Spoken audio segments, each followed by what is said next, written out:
Sim, senhoras e senhores, live do Play, bebê, live do Play, quinta-feira. Pô, velho, seguinte, recebi um convite super especial de um colega de Fortaleza pra gente discutir um pouco sobre infarto agudo do miocárdio, abordagem e tal. É um cara, assim, sensacional, um cara que fala de eletrocardiograma por aqui. E quando ele me falou, velho, vamos fazer uma live e tal, com a temática do eletrocardiograma, das alterações do eletro no infarto agudo do miocárdio, tanto no pré quanto no intra e tal, não teve como negar essa oportunidade, tá certo? E eu tô aqui pra aprender com esse cara que é fera, monstro. A galera tá aí, ó, todo mundo tá por aí. Joandra tá por aqui, como é que você tá? Professora Camila, lá de Taubaté. Opa, Camila, Taubaté, Camila. Tá me devendo Taubaté, hein? Camila, professora Camila, a galera de São Paulo aí. Professora Camila, tá me devendo Taubaté, hein? Fique claro isso, que fique claro, viu? Gabriel já tá por aí. Muito massa. Meu parceiro dos cenários de eletro já chegou, hein? Muito bom. Cacimba de Dentro, na Paraíba. Grande Pedro Matheus tá por aí também. Bom, galera, vai chegando aí que a gente vai discutir. Daqui a pouco o Fera chega pra dar conta do recado aí, discutir com a gente, tá certo? Sávio já tá por aí também. Tule, Poli. Muito bom, muito massa. Que massa. Priscila, Pio. Bacana. Chaveira aqui. Aí, daqui a pouquinho ele já tá entrando aqui, já aceitei o convite dele. Juazeiro do Norte, quero muito, Giovanni, me chama que eu vou. Fala, meu querido. Boa noite, professor Lebrandão. Boa noite para a galera do Combinamos, né? Instagram. Né? De verde de esperança. Olha aí. Claro, sempre. Camisa aqui da Abramed, do médico emergencista. Ontem foi o dia do médico emergencista, não é? Ontem foi dia do emergencista. Quero que todo mundo se sinta abraçado nesse 16 de setembro. Não apenas o médico, mas todo mundo que atua na emergência, que está lá dando a cara a tapa, está lá fazendo o possível pelo seu paciente para ele ter um desfecho favorável. Então, sinta-se abraçado também, professor Guilherme Brandão, e muito obrigado pelo convite. Opa, na hora, meu irmão, na hora. Cara, se apresente um pouco aí, fala de onde você é, a cidade de onde você está falando, diga aí. Perfeito, gente. Meu nome é Gilbert Midson, sou médico emergencista de formação. Terminei a residência de medicina de emergência em 2019, tá? Sou daqui do Ceará, terra maravilhosa, para onde o doutor Lebrandão garantiu que vai dar uma passadinha aqui para dar umas aulas para nós, né? Já fiquei sabendo que ele pretende dar uma passada aqui. E, gente, nós vamos discutir um tema extremamente relevante hoje, certo? Sou nascido e criado aqui no Ceará. Para quem perguntar, nem sempre quis emergência. Eu concluí que quis emergência quando comecei a dar as caras na emergência. Eu vi o quão maravilhoso é, tá? Vi que tinha uma especialidade para isso e não pensei duas vezes. Fiz a prova para residência, consegui passar, fiz 3 anos e estou achando maravilhoso atuar com doente crítico, com doente não crítico. É bom demais, Leandrão, trabalhar em emergência. Sou suspeito para falar, né, velho? Sou suspeito com certeza. falar. Eu sou fascinado pela emergência, sou fascinado, fissurado por emergência mesmo. Dedico os meus estudos à emergência justamente por gostar muito do paciente crítico, do paciente grave e das cinemáticas esdrúxulas. Então, a associação da cinemática esdrúxula com a circunstância onde você nunca vai esperar que aconteça, nunca se repete a mesma cena, a mesma cinemática. Então, isso me fascina demais. Você poder abordar o paciente no pico da criticidade dele, numa situação que ele não é a ideal, nunca será a ideal. Então, nesse momento que você é posto à prova de fato. Então, a emergência para mim é isso. Tá bom? Exatamente.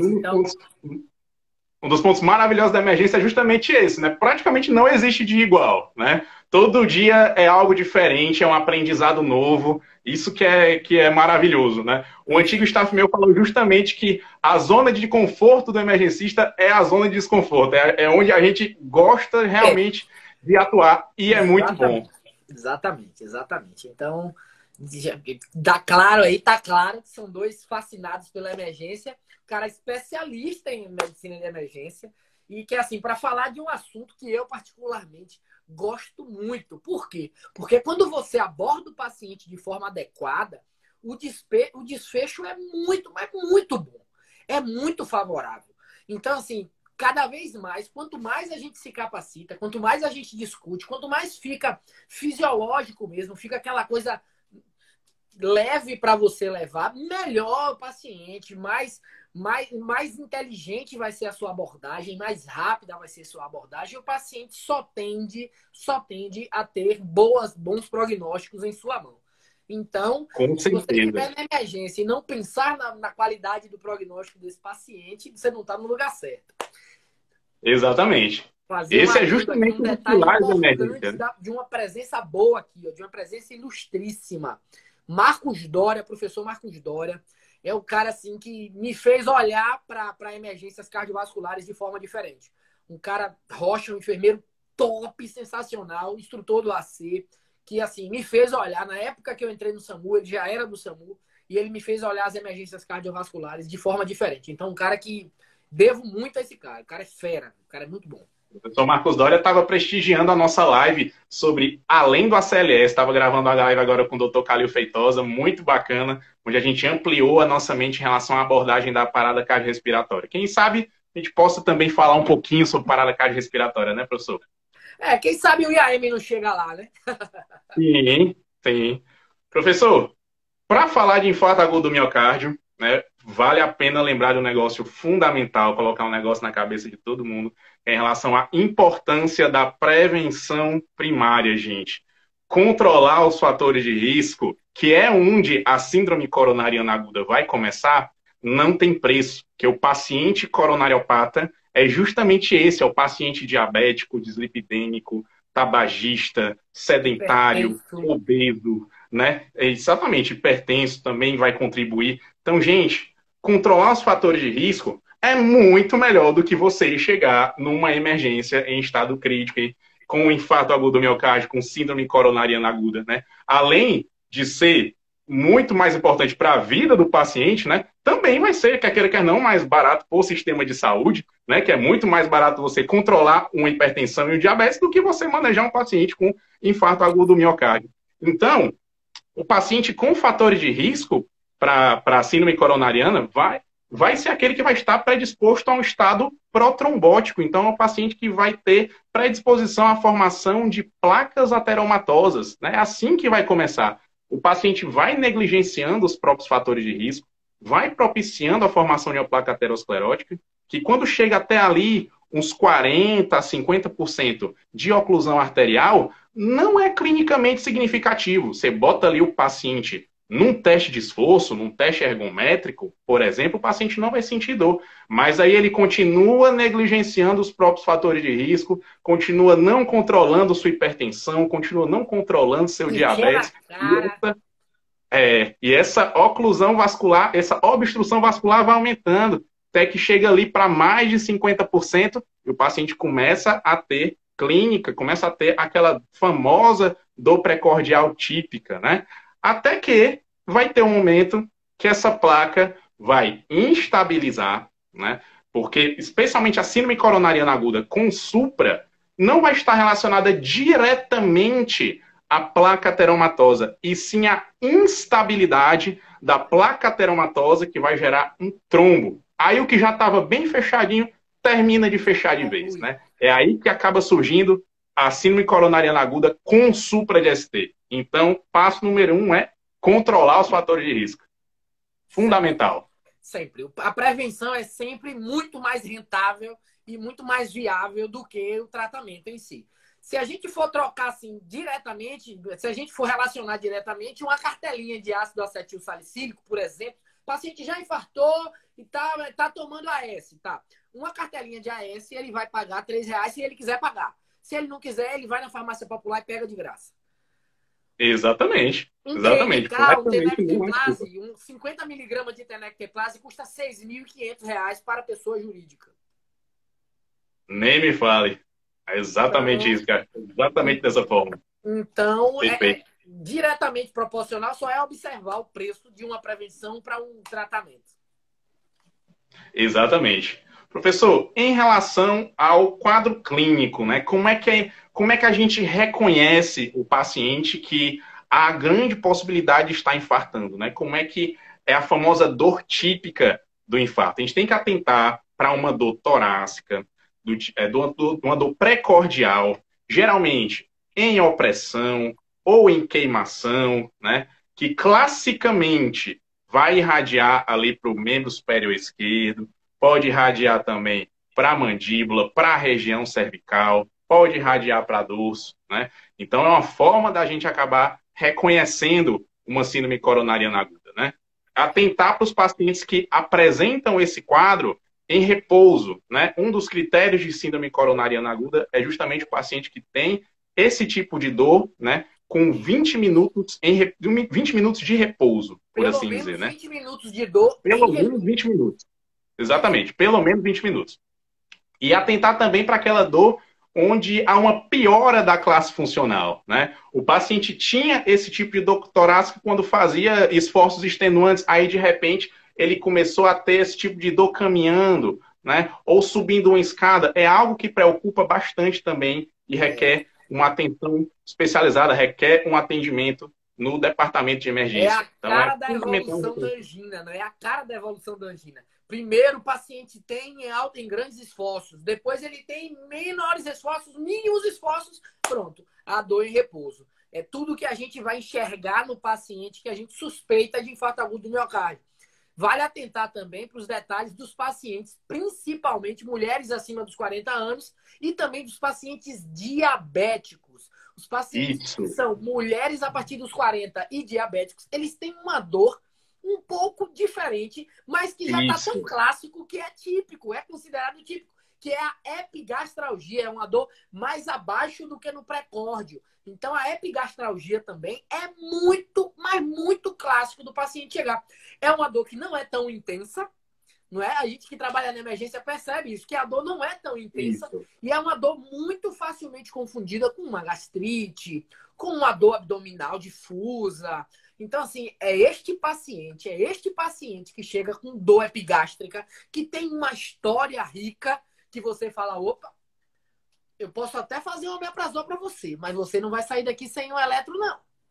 Exatamente. Essa é a Exatamente. atenção que a gente precisa ter, principalmente. E é assim, né? Esse paciente, quando ele vem com a dor típica, ele vem recheado com outras circunstâncias, né? É aquele paciente que tem pele fria, pegajosa, ele vai dizer Tudo para você, leve. olha, parece que tem um aperto, um peso no meu peito. De vez em quando o paciente não diz que é dor. Você fala de 0 a 10 a sua dor é quanto? Ele, não é dor, eu tenho um aperto, é uma sensação ruim, parece que está acontecendo alguma coisa ruim comigo. Então, é esse paciente, pele fria, pegajosa, paciente que está ali fraco, sem condição de... Não, segura esse copo aqui, o paciente está tremendo para pegar o copo, é um paciente que está nauseado, que ele não consegue falar direito contigo, que ele tem muita ânsia de vômito. Opa! Muito importante, preciso observar esse Exatamente. paciente. Um dos pilares da emergência é justamente esse. A gente tem que focar naquilo que pode matar o nosso paciente a curto prazo, né? A gente não pode sair dizendo que o nosso paciente tem um diagnóstico de gastrite, isso aqui é uma gastroenterite, isso aqui não é nada. Antes da gente dizer que essa dor do paciente possa ser refluxo, possa ser gastrite, possa ser o que for, a gente tem que garantir que não é Que uma não é causa grave. crítica de dor torácica. Tem que garantir que não é um infarto, garantir que não é um TEP, garantir que Uma não é uma dissecção de dissecção de aorta. aorta. É, perfeito. Esses são os princípios da emergência. Acho assim que a gente tem que atuar, principalmente, né? E como Exatamente. você falou muito bem, pacientes diabéticos, né? ênfase também para os transplantados, ênfase para o sexo feminino, né? Pode apresentar uma epigastralgia, pode apresentar um caráter de dor mais atípico e muitas vezes com os equivalentes anginosos que você mesmo citou. Aquele paciente que não vem com tanta dor, mas vem com náusea, vem com sudorese, vem com pele fria. Então, muitas vezes, manifestações de equivalentes anginosos são muito importantes para a gente avaliar na emergência, né? Gabriel falou que ele pode ter sinal de Levine também. Pode acontecer também. O paciente, às vezes, chega na emergência já com a mão no peito, como se estivesse apertando o próprio peito. A gente também tem que ficar bem ligado em relação à síndrome coronariana. Professor, Queria saber de você como é que é a sua abordagem no intra-hospitalar. Chamou o professor Milé Brandão para No levar pré. um aluno com Supra para referência. Pronto. É Como é muito que é bom. quando você levanta da cadeira até chegar lá no hospital? Pronto. No pré-hospitalar, a gente tem, aqui em Salvador, a gente tem uma realidade que é assim, é uma realidade europeia. É uma coisa que é um protocolo que existe no país que é assim. Então, a minha realidade é meio que utópica perto da realidade do país, do resto do país. Aqui a gente tem um protocolo IAM, onde temos dois cardiologistas, dois estudantes de enfermagem ou de medicina lá, à disposição 24 horas para avaliação de todos os eletrocardiogramas da região metropolitana. Então, você vai Sensacional. ter um diagnóstico de infarto, ou um diagnóstico de AVT, ou um diagnóstico que não seja do infarto, imediatamente quando esse paciente sente dor e na primeira abordagem desse paciente. Então, é muito comum aqui os porta-balão, os porta-agulhas ser muito reduzido o prazo, o tempo. Porque a gente tem uma abordagem imediata do cardiologista, então são especialistas, então não tem como o cara errar.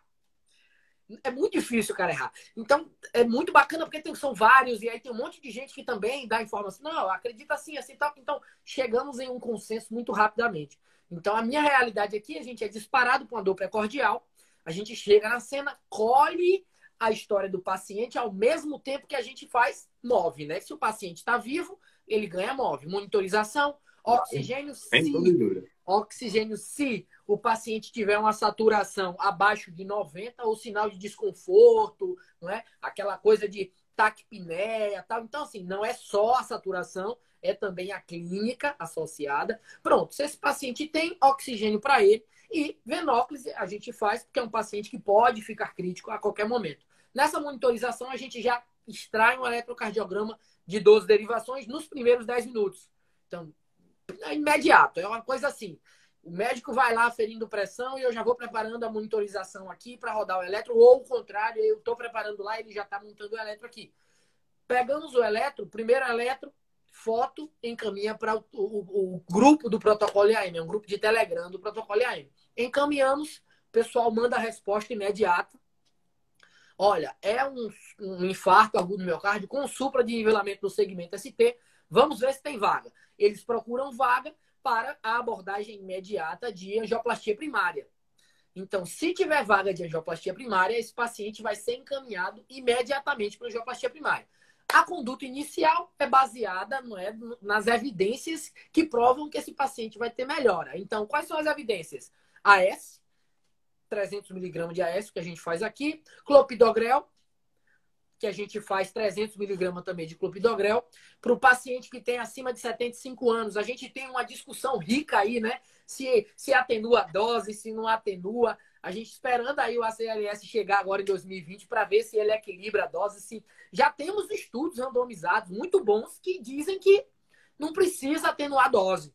Já temos estudos muito bons, randomizados, duplo cego, um estudo bacana que diz que não precisa atenuar. Mas ainda utilizando o protocolo antigo e sempre se basear nesses estudos de 2018, 2016, 2019, a gente continua atenuando dose aqui em Salvador, pelo menos a gente continua atenuando dose para 75 nos pacientes acima de 75 anos. Exatamente. É tudo questão de consenso, né, professor? O consenso Exatamente. brasileiro, ele firma isso muito bem, né? É. Paciente com mais de 75 anos vai ganhar ataque de 75 miligramas. Exatamente. E você está fazendo 75 miligramas, Tá não dentro, tem isso de ter errado. tá Está no dentro do consenso. consenso da Está Sociedade Brasileira escrito, de Cardiologia. né?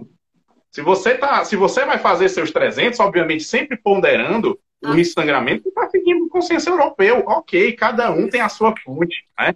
Cada um tem a sua literatura, cada um segue o local que você leu, né? Você Então, só não pode inventar, não é? exatamente. Só não pode Exatamente. Tem querer que ter fazer tudo. ciência às custas do paciente que está infartando.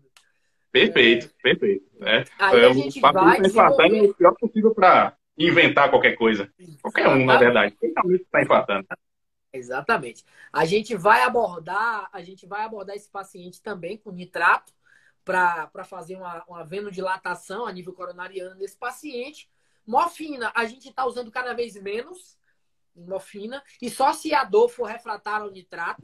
Então, morfina já tá indicada, já tá vinculada à piora de prognóstico do paciente, de aumento de tempo de UTI, já está vinculado também ao tempo de mortalidade do paciente. Então, assim, a gente está evitando ao máximo fazer a morfina nesse paciente. Mas, por exemplo, a CLS ainda recomenda a morfina. Porque a CLS ainda é de 2015. Né? A atualização do programa não atualizou ainda. Mas a gente já diminuiu pra caramba, porque a gente tem se baseado nas novas evidências cada vez mais. Oxigênio, como a gente já falou, não existe essa história de oxigênio para todo mundo. Esqueça essa história. Um O2zinho de conforto. Não, gente. O que dá conforto é isso aqui, ó. Travesseiro. Conforto, travesseiro. Oxigênio é medicamento. Não existe medicamento. Não existe essa história de medicamento para conforto, não, tá? Então, oxigênio vai ser para quem tem sinal de hipóxia. O paciente que satura mal, o paciente que tem clínica, beleza? Então, sem oxigênio também. E aí a gente segue, a gente executa também o clopidogrel, aí a gente faz beta-block em raras circunstâncias. Para você ter uma ideia, é engraçado. Eu gosto de falar, eu gosto de live porque eu posso falar. O clopidogrel, eu usei... Não, o clopidogrel a gente usa. Mas o beta-block, o propanolol, eu usei 2 vezes em 10 anos de emergência. Eu usei propanolol 2 vezes para paciente infartando. 2 vezes. A gente não tem a remota necessidade naquele momento, naquela circunstância, de utilização do propanolol. Não usamos. Estou de acordo, professor. Professor, então, eu tenho um mnemônico para medidas farmacológicas da síndrome coronariana aguda chamado Achei Bom. A gente sabe que o cenário de eletro gosta muito dessa parte, a gente coloca mnemônicos toda segunda-feira, toda quinta-feira. E um dos primeiros mnemônicos que eu criei, né, está relacionado a medidas para síndrome coronariana aguda na emergência e se chama Achei Bom, né? Por que eu criei esse mnemônico Achei Bom? Criei basicamente por ser mais fácil de você memorizar, Achei Bom, é bem tranquilo de você saber, e por seguir também a fisiopatologia da síndrome coronariana aguda, né? A maioria dos trombos são feitos de plaqueta, então o que você vai dar? Você vai dar antiplaquetário, você vai dar AS, você vai dar clopidogrel, como você falou muito bem, né? Eu ainda quero atuar naquele trombo, né? Então o que vai ser administrado? Não necessariamente no pré-hospitalar. Por exemplo, lá no Hospital de Messejana, que é o nosso hospital de referência para emergência cardiopulmonar, a heparina, né, o anticoagulante, ele é aplicado na sala de hemodinâmica. Ele não é aplicado no departamento de emergência. Mas também é um dos pilares para você atuar no trombo, né? Depois de atuar no trombo... Aqui a gente faz dose de ataque de 30 miligramas de enoxaparina, de baixo peso. Bacana, a gente faz endovenoso e faz 1 miligrama a quilo para completar no máximo 100 miligramas, né? A gente vai fazer 1 miligrama a quilo subcutâneo. A gente faz no momento da abordagem inicial. Então tem o H, né, o do MONA-BCH, desse MONA-BCH que existia. A gente usa ainda a enoxaparina no pré. Sim, bacana. Pessoal, aqui em Fortaleza, o pessoal deixa muito para usar a dose de ataque da enoxaparina na sala de hemodinâmica, mas quando o paciente retorna da cineanjo para a reavaliação, a gente deixa sim a manutenção quando indicado, né? Porque sim, como eu estou falando, a heparina, o anticoagulante é primordial para a abordagem desse paciente. Melhor é prognóstico, melhor a sobrevida, então vai utilizar. Exatamente, perfeito. O E do mnemônico é de estatina, né? Estudo Júpiter, publicado em 2005, falou justamente isso, que os pacientes que receberam estatina tiveram melhora do desfecho cardiovascular em 30 dias, também tiveram boa adesão desse medicamento após a alta, né? Então, a estatina de alta potência é interessante que seja administrada. Então, esse é o E do nosso Achei Bom. Lembrar também que a estatina, ela entra, né, naquele período crítico de 24 horas. Então, você vai inserir a estatina dentro das 24 horas do evento. Exatamente. Perfeito, né? E depois de atuar na placa, que você já atua onde? No trombo, você já atuou na placa, agora você vai atuar na cardioproteção, você vai atuar na bomba miocárdica. Então, se não houver contraindicação, administrar inibidor da ECA, certo? Se não houver contraindicação, que você falou aí do beta-bloqueador, eu também não sou fã de beta-bloqueador nas primeiras 24 horas, pelo menos, também tenho pouquíssima experiência com o uso de beta-bloqueador, compartilho com você, fiz pouquíssimas vezes. Eu acho que na admissão da emergência eu nunca fiz beta-bloqueador. Ali, quando o paciente retornou da cineanjo, que a gente está reavaliando, né, a gente considera iniciar, mas mesmo assim eu comecei pouquíssimas vezes, né? Mas vai estar lá também no mnemônico no B, do beta-bloqueador. A gente é E por emergencista, fim, velho. A gente é emergencista. Deixa beta-block pro cardio fazer, cara. Deixa pra ele ver se ele merece o beta-block. exatamente, Não é, velho? é isso mesmo. Eu não tenho muita experiência com beta-bloqueador, não. Eu sei que, por último, vão estar os sintomáticos, né? Vão estar outras medidas. O O é de oxigênio, que, como você falou muito bem, não é para todo mundo, tá? A gente tem que encarar o oxigênio como medicamento. A diferença entre a terapia e o veneno vai estar na necessidade ou não de uso, na dose que você vai usar, se é muito ou se é pequena, enfim. Então, muito cuidado com o oxigênio. Em várias patologias, a hiperóxia vai matar tanto ou mais do que a hipóxia, né? Então a gente tem que ter cuidado. Oxigênio demais tem associação com vasoconstricção coronariana, aumento do trabalho miocárdico, que é tudo que o seu paciente isquêmico não quer na vida Tudo dele. que você não quer é liberar H+ naquele vaso para fazer constricção. Tudo que você não quer. Tudo que você não quer. Exatamente. Exatamente. Perfeito. Né?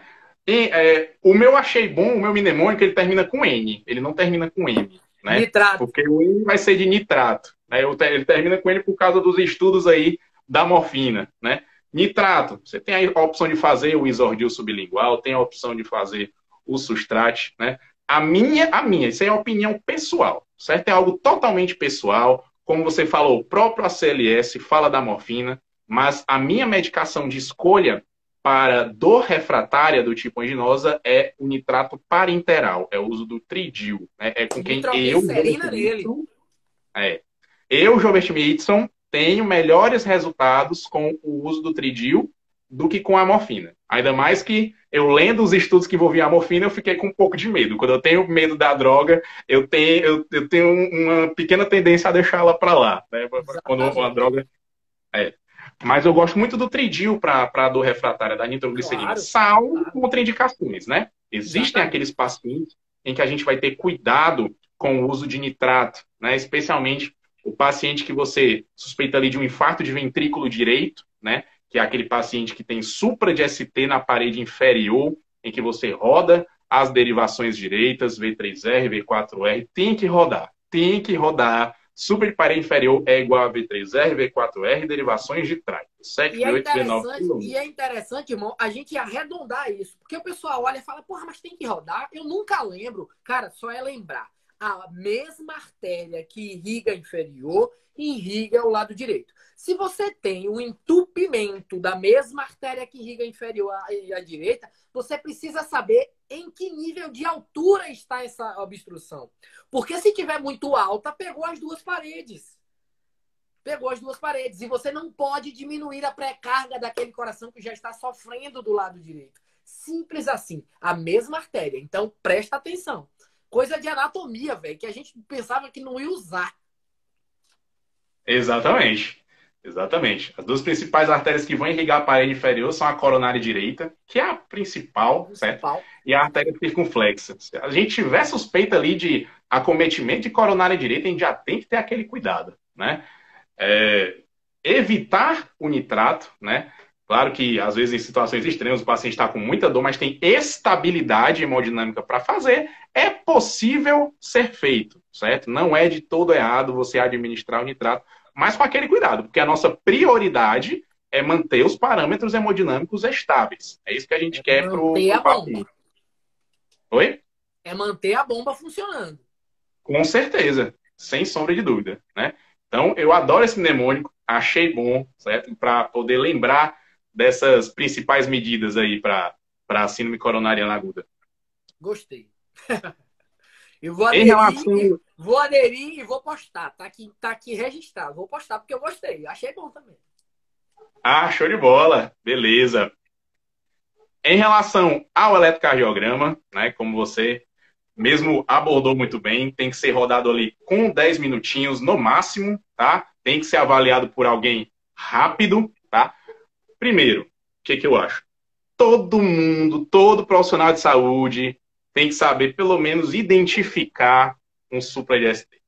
Tem que saber identificar o supra de ST, tem que olhar e tem que saber que tem supra. Não necessariamente outras alterações que são extremamente específicas, não necessariamente, né? mas saber das mais graves eu acho importante, tá? E lembrar também que eletrocardiograma não é apenas um meio diagnóstico.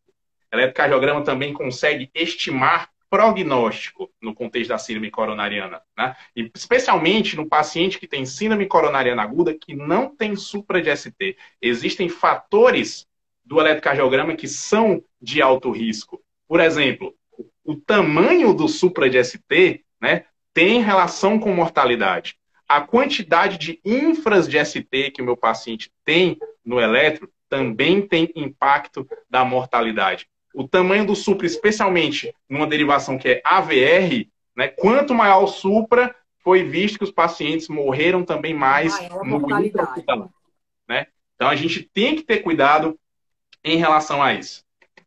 Eu separei também as imagens. Outra circunstância comum da gente encontrar no eletrocardiograma também é a onda Q patológica. Se você já encontra uma onda Q patológica ali, meu querido, uou, peraí, essa onda Q tá grande demais. Já tem uma alteração aí, já tem uma lesão antiga rodada ali. Então você olha e fala, olha, se ele infartou uma vez e ele já usava a medicação para evitar e ele infartou de novo, esse infarto certamente será pior. Certamente vai ter piora no prognóstico desse paciente. É um detalhe que você vai enxergar também. Tem muito eletro que a gente roda, cara, e enxerga lá supra e onda Q patológica. Eu falo, ué, mas já fez onda Q? Não, bebê, a onda Q é antiga. E mesmo em eventos novos, a gente consegue visualizar essa onda Q com algumas horas de infarto, né? Isso. A gente vai seriando o ECG e vai percebendo que essa onda Q está ficando maior. Poxa, o infarto está ficando mais extenso. Tá piorando. Né? A área de necrose está aumentando ali. Então, cuida. Leva esse paciente para o serviço de referência, que é de uma reperfusão que ele está precisando. Né? Eu separei umas imagens aqui. Tu vai me dar 2 segundinhos de licença só para eu ligar aqui a televisão. Eu vou conseguir mostrar, vai ser legal. Vou pedir para a galera identificar os supras de ST. Essa aqui é a minha TV, que gosta de chamar atenção, faz barulho. Pronto, liguei. Primeiro, qual é a referência que a gente tem que ter em relação a esse paciente tem supra de ST ou não? Vamos aqui mostrar uma pequena imagem. Primeiro, não notem a bagunça do meu quarto. É assim mesmo. A gente consegue ver ali alguns copinhos, algumas canecas, um livro ali jogado, enfim. Mas em relação à imagem, o que a gente consegue ver? Aqui é um batimento normal do eletrocardiograma, né? Eu vou dar um zoom aqui, ó, no fenômeno de despolarização atrial, que é representado pela nossa ondinha P, né? Estímulo elétrico começa ali na pontinha do átrio direito e vai até a ponta do ventrículo esquerdo. Aí o estímulo elétrico vai percorrendo o coração, tem uma pequena pausa até o complexo QRS, né? Que vai representar a despolarização do ventrículo, né? Que é essa alta onda aí, esse complexo QRS. Vamos ter aqui, logo em seguida, após o QRS, ó, o segmento ST, e essa setinha que tem a letra J vai ser o ponto-chave da gente saber se há ou não supra de ST, né? Vamos ter aqui a nossa onda T, tá? E a onda U, que não vai vir ao caso agora, mas está relacionada às fibras de Purkinje, mas enfim. Vamos falar aqui do ponto J, gente. Esse ponto J é a interseção do QRS para o segmento ST. A gente consegue ver que esse ponto J está exatamente entre o QRS e o ST, tá? Então, eu tenho que ver o que nesse ponto J? Eu tenho que ver se ele está elevado em relação à linha de base. Joubert, onde é a linha de base? Não confunda a minha cabeça. Eu vou dizer onde é a linha de base. A linha de base contém esse segmento que está entre a onda P, eu vou apontar com a setinha, entre a onda P e o QRS, que é esse aqui, está apontado pela seta preta, ó, que é o segmento PR. Então, se eu tenho aqui um ponto J que está acima do segmento PR, eu vou ter um supradesnivelamento de ST, né? Se eu vou ter um ponto J que é apontado aqui pela seta abaixo do meu segmento PR, eu vou ter um infradesnivelamento de ST. Então, eu tenho aqui o segmento PR, eu estou apontando aqui com a setinha, não é com a mão, é com a setinha preta, tá? Que vai estar na nossa linha de base. Então, pega o ponto J e vê onde ele está em relação ao nosso segmento PR, que vai estar na nossa linha de base, tá? Está acima do segmento PR, consideramos supra de ST. Está abaixo do segmento PR, consideramos infra. Vamos mostrar aqui uma imagem, ó. Imagem de um supra de ST de parede inferior. Eu olho, chega, eu tremo todinho. Ave Maria mesmo, professor. Nem me fale. Imagem A em gente espelho tem... e tudo. nem me fale. Eu me arrepio todo aqui, professor. Temos aqui a ondinha P.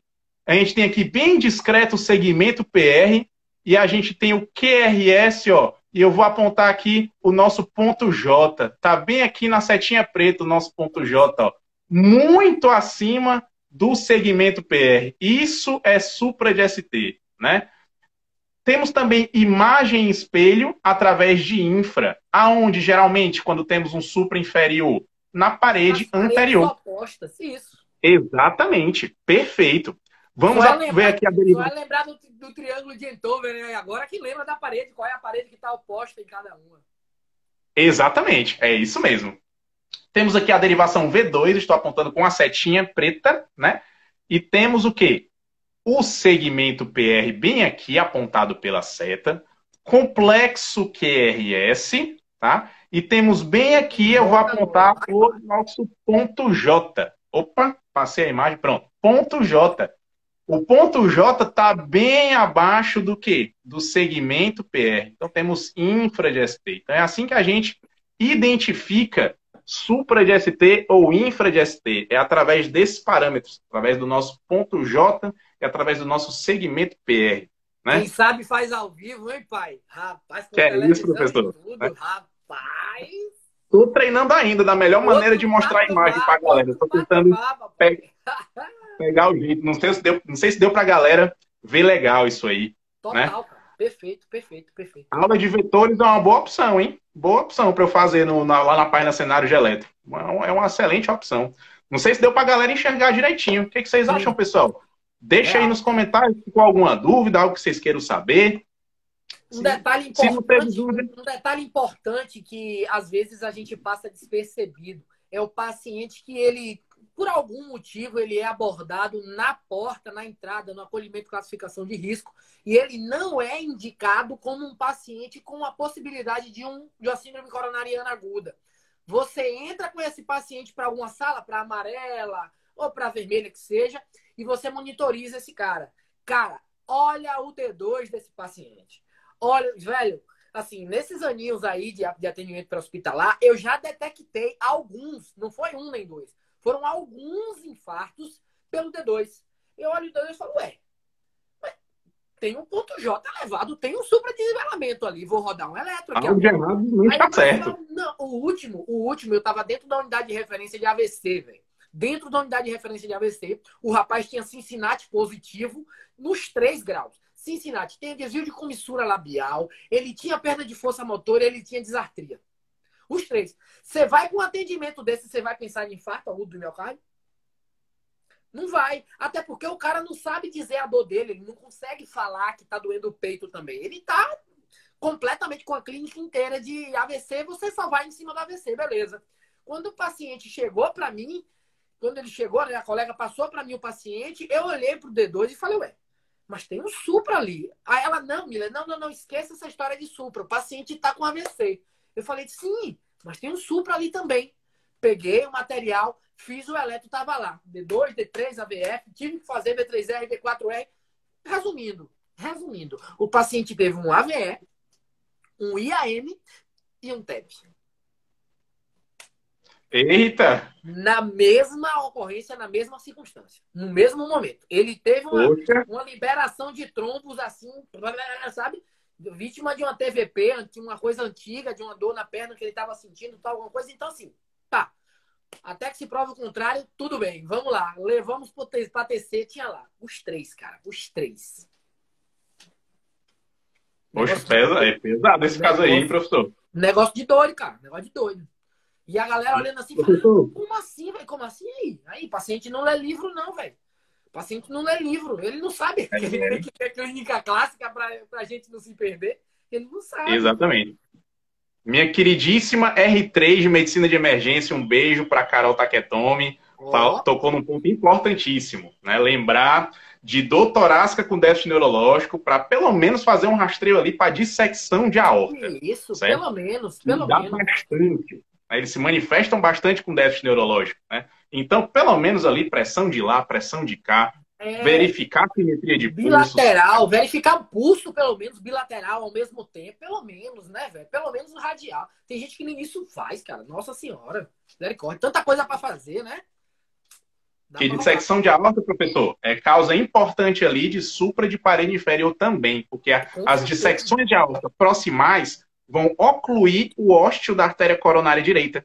Então, o Isso. paciente vai apresentar dor torácica anginosa, muitas vezes, com supra ali de parede inferior. Então, a gente tem que ter cuidado, porque, por exemplo, vai que alguém tromboliza esse paciente. Pode ser Nossa. catastrófico para esse Ave paciente, Maria. né? É Então, batendo e temos que matando. Não fazer tem outra pelo alternativa. menos esse rastreio, né? E numa altíssima suspeição, altíssima mesmo, não, eu tô achando que esse paciente tem dissecção de aorta. Eu acho que a hipótese de infarto pode até estar presente, mas eu tô muito encucado com dissecção de aorta. Poxa, leva ali para anjo se ele estiver estável. Se tiver dissecção de aorta, sua abordagem será outra, muito provavelmente, né? Só para a gente realmente ter esse cuidado, né? E Clarear. em quem eu fico muito encucado com dissecção de aorta, como eu falei, dor torácica com déficit neurológico, fico muito encucado.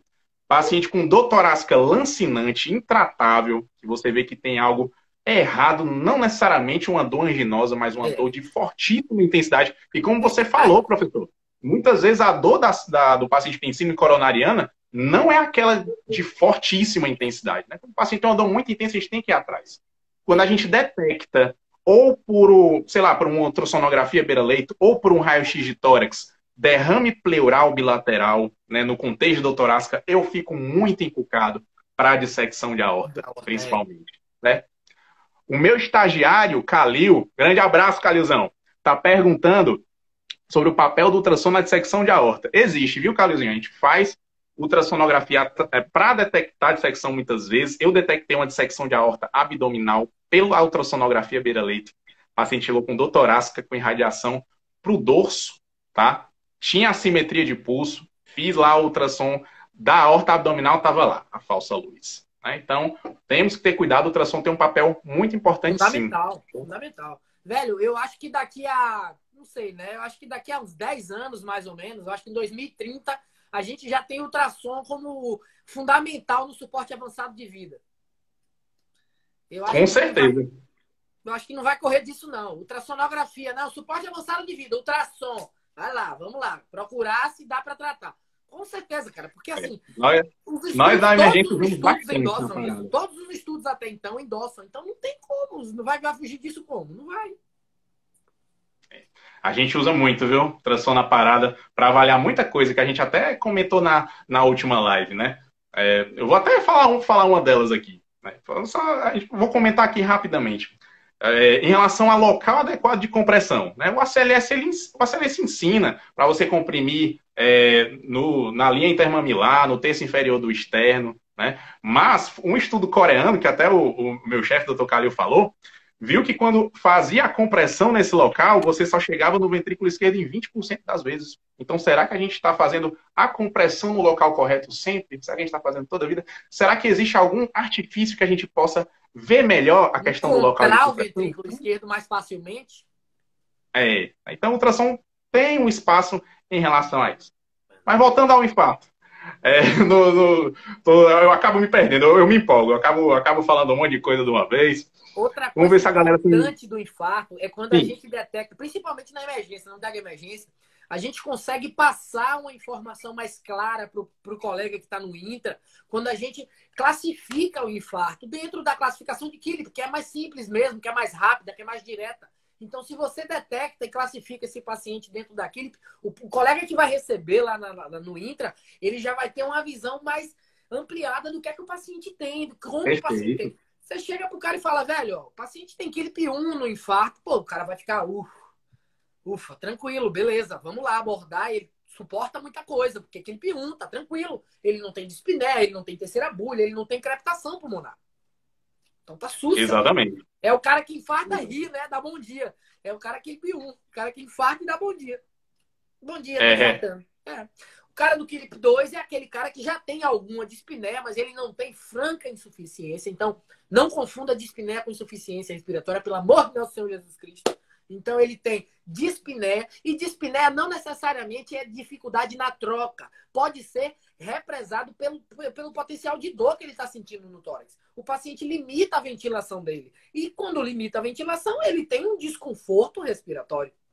Então, não necessariamente a dispneia vai ser por conta de crepitação pulmonar, por aumento de secreção pulmonar. Não, não necessariamente. Então, esse paciente que tem alguma dispneia ou alguma crepitação pulmonar já ali embaixo, ou terceira bulha, então é tudo ou terceira bulha, esse paciente está aí no Quilip 2. Se o paciente já tem um edema agudo de pulmão instalado, se ele já tem um edema agudo, ele vai ser Quilip 3. Então, chegou lá, o cara está crepitando até ar.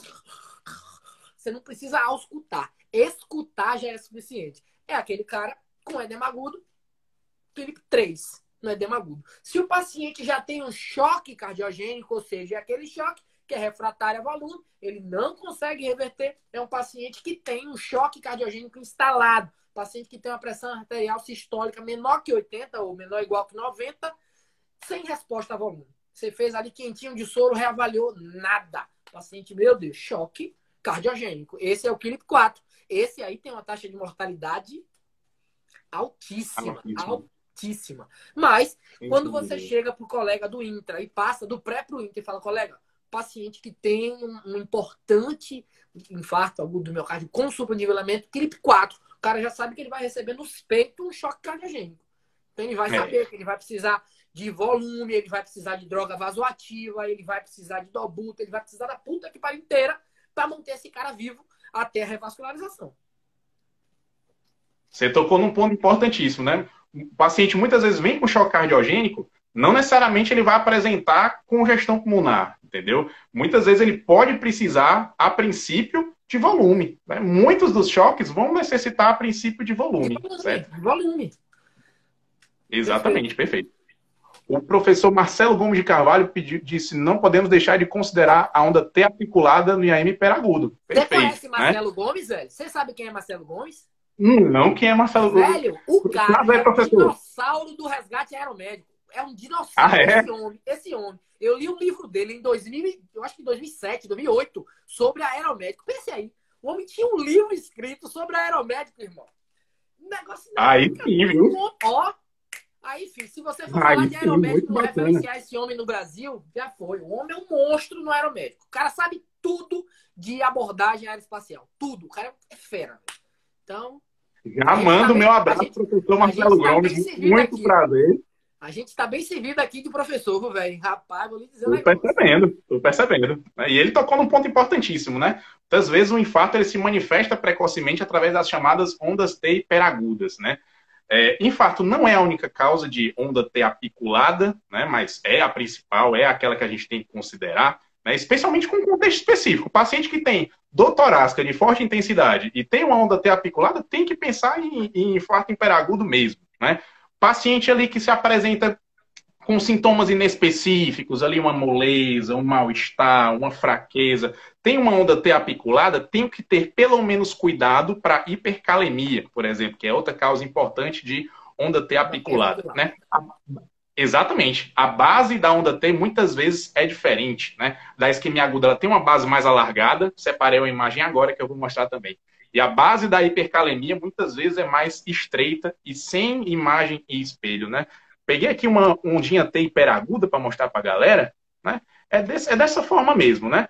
Ela é apiculada, bem maior que o QRS, inclusive, né? E tem a base bem alargada, né? Essa é bem típica da isquemia mesmo, no contexto adequado. E muitas vezes vem com o quê? Com imagem em espelho, né? Se a gente tem uma onda T apiculada na parede anterior, sugestiva de hiperaguda, a gente tem que esperar ali uma imagem em espelho na parede inferior, né?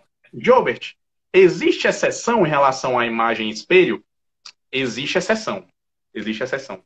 Não é todo IAM com supra, acredite, que vai gerar imagem em espelho. Tem algumas lesões de descendente anterior que são tão longas que a descendente anterior dá uma volta no ápice e vai lá para a parede inferior. Aí o paciente supra a parede anterior e a inferior. né? Aí o paciente supra as duas paredes e não tem imagem espelha. Aí todo mundo acha que é o quê? Que é pericardite, porque é Não, supradifuso. é Mas nem todo infartão. supradifuso é A gente pericardite. chama de infartão isso.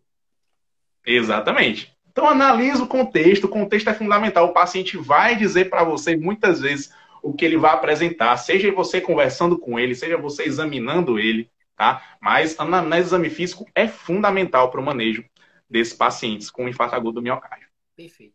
Cara, assim, o IAM para o atendimento na emergência é onde você respira a clínica, cara. Você não pode perder detalhe nenhum da clínica. Nenhum. Tudo que você for fazer no paciente, toda abordagem que você. A clínica vai estar à frente de tudo que você imaginar. Por exemplo, a circunstância de você abordar o paciente nos casos onde não tem uma hemodinâmica na proximidade, onde vai demorar mais de 120 minutos para o paciente ter acesso à hemodinâmica. Você tem o trombolítico, ou é dentro dos primeiros 30 minutos, que tem a mesma indicação de angioplastia e trombolítico. Velho, se você for utilizar um trombolítico no paciente, não é, tá infartando, então vamos usar o trombolítico porque não tem hemodinâmica. Não, cara. Você tem que avaliar tudo de novo, a clínica inteira de novo. Você vai ter que enxergar esse paciente como um todo, pegar todas as contraindicações absolutas, todas as contraindicações relativas, pesar isso para utilizar o trombolítico.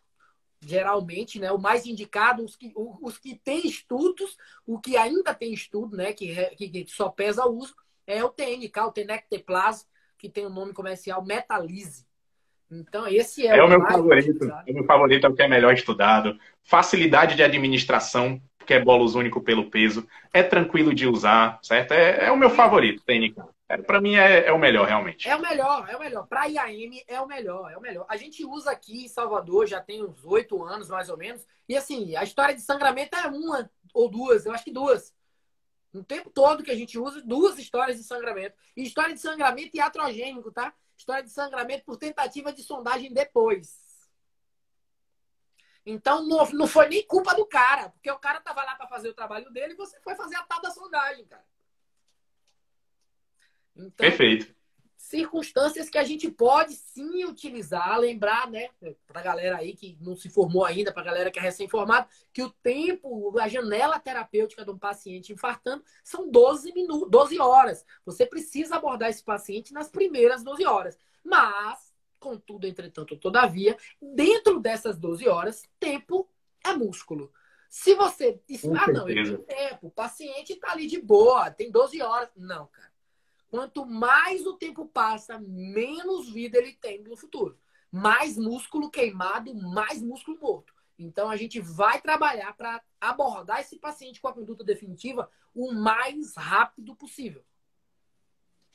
Gente, muitas vezes eu fico doente quando a regulação... Na regulação não, na verdade, o hospital de referência diz, por esse ECG não dá para fechar supra. Vamos esperar suprar. Quando suprar, você manda. Gente, não é assim.